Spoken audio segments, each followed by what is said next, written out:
Sir smart studies తెలుగులో మనకి index page నుండి ఖచ్చితంగా ఒక క్వశ్చన్ ఫ్రేమ్ అవుతుంది. ఇండెక్స్ పేజ్లో పాఠం, ఇతివృత్తం, ప్రక్రియ అనేవి మనకి ఉన్నాయి. కానీ అక్కడ కవి పేరు కానీ రచయిత పేరు కానీ లేకపోవడం వల్ల మనం చదువుకోవడం అనేది కొంచెం కష్టమవుతుంది.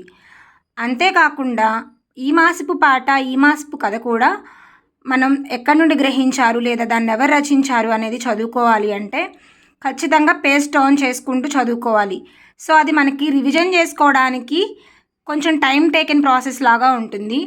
లాస్ట్ మినిట్ రివిజన్కి యూజ్ అవ్వడానికి ఎలా రాసుకొని చదువుకోవాలి అనేది చిన్న టిప్ చెప్తాను.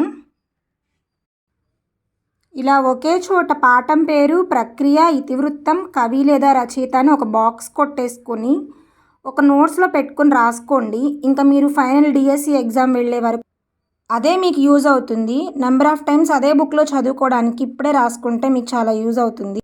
ఈ మాసపు కథ, ఈ మాసపు పాట అనేవి ఇలా సపరేట్గా రాసుకోండి. ఎందుకంటే మనకి ఈ బాక్స్లో ప్లేస్ చేసుకోవడానికి అవి సెట్ అవ్వవు. వాటికి ఇతివృత్తము, ప్రక్రియ ఉండవు కాబట్టి. ఇప్పుడైతే మనం వీడియోలోకి వెళ్దాం. పాఠం పేరు, ఇతివృత్తం, ప్రక్రియ, రచయిత లేదా కవి 4th క్లాస్ అండి ఇది. గాంధీ మహాత్ముడు, ఇతివృత్తం మహనీయుల చరిత్ర, ప్రక్రియ గేయ ప్రక్రియ, రచయిత బసవరాజు అప్పారావు. గాంధీ అనగానే మనకి బాపు అనే పేరు గుర్తొస్తుంది. గాంధీ మహాత్ముడు అని చూడగానే మీరు బాపు అని గుర్తుపెట్టుకోండి. బసవరాజు అప్పారావు గారు గుర్తొస్తారు. గోపాల్ తెలివి, ఇతివృత్తం సమయస్ఫూర్తి, ప్రక్రియ కథ. దేశమును ప్రేమించుమన్న ఇతివృత్తం దేశభక్తి, ప్రక్రియ గేయం. గురజాడ వెంకట అప్పారావు. పరివర్తన పిల్లల స్వభావం, కథ పార్వతీశం కవులు. పరివర్తన పిల్లల స్వభావం, పార్వతీశం కవులు. గమనిస్తే అన్నీ పాతోనే స్టార్ట్ అయ్యాయి. 2 సార్లు అలా పలకండి, చాలా ఈజీగా వస్తుంది. సత్యమహిమ నైతిక విలువలు, ఇతివృత్తం గేయ కథ. అవధాని రమేష్ రచయిత. అవధానం చేయాలంటే మంచి నాలెడ్జ్ ఉండాలి కదా. ఆ మంచి నాలెడ్జ్ ఆయనకి మహిమ వల్ల వచ్చిందనమాట. మహిమ అవధాని రమేష్. మహిమ వల్ల అవధానం చేయడానికి రమేష్కి నాలెడ్జ్ వచ్చింది, అంత జ్ఞానం ఉంది అని మీరు గుర్తుపెట్టుకోవచ్చు. ముగ్గుల్లో సంక్రాంతి సంస్కృతి సంప్రదాయాలు. సంక్రాంతి అనేది మన సంస్కృతి సంప్రదాయాలని తెలియజేస్తుంది అనే ఇతివృత్తం. వ్యాస ప్రక్రియ రచయితల బృందం. పద్యరత్నాలు నైతిక మానవీయ విలువలు. ప్రక్రియ పద్యం. శతక కవులు. బారిస్టరు పార్వతీశం హాస్యం, కథనం, ప్రక్రియ. రచయిత మొక్కపాటి నరసింహశాస్త్రి. రాజు కవి, ఇతివృత్తం సామాజిక అంశం, ప్రక్రియ పద్యకథ. గుర్రం జాషువా రచించారు. 4th క్లాస్లో ఉన్న ఈ మాసపు కథలన్నీ ఇక్కడ రాశానండి, ఒకసారి చూడండి. తెలివైన దుప్పి జాతకథ. దుప్పి జాతకం బాగుండి బయటపడింది, అలా గుర్తుపెట్టుకోండి. విందు సొదుం రామ్మోహన్.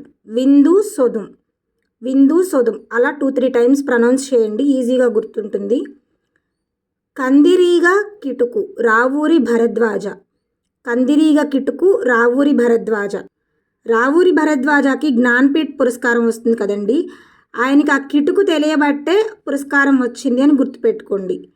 ఉపాయం ఇతిహాసం, మహాభారతం.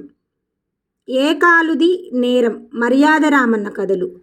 మర్యాద రామన్న కథలు బదులు మర్యాద రామన్న కాళ్ళు అని గుర్తుపెట్టుకోండి, ఈజీగా గుర్తుంటుంది. మర్యాద రామన్న కాలు అనగానే కాలు. ఏకాలుది నేరం. ఏకాలుది నేరం ఎక్కడి నుండి తీసుకున్నారు? మర్యాద రామన్న కథలు. నకిలీ కన్ను నసీరుద్దీన్ కథలు. నకిలీ కన్ను నసీరుద్దీన్ కథలు. నసీరుద్దీన్ కన్ను అని గుర్తుపెట్టుకుంటే ఈజీగా గుర్తుంటుంది. నకిలీ కన్ను నసీరుద్దీన్ కథలు, లేదంటే నకిలీ కన్ను నసీరుద్దీన్ కథలు అలా గుర్తుపెట్టుకోండి.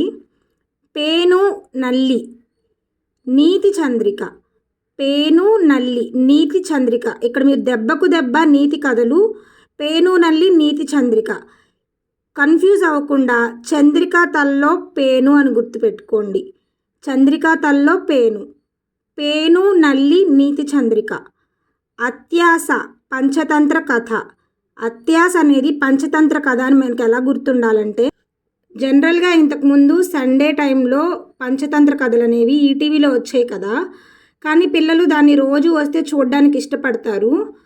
రోజు రావాలనుకోవడం అత్యాశ, పంచతంత్ర కథలు రోజు చూడాలనుకోవడం అత్యాశ. అలా గుర్తుపెట్టుకోండి, చాలా ఈజీగా గుర్తుంటుంది. 4th క్లాస్లో ఉన్న ఈ మాసపు పాటలు చూద్దాం. తేనెల తేటల మాటలతో ఇంద్రగంటి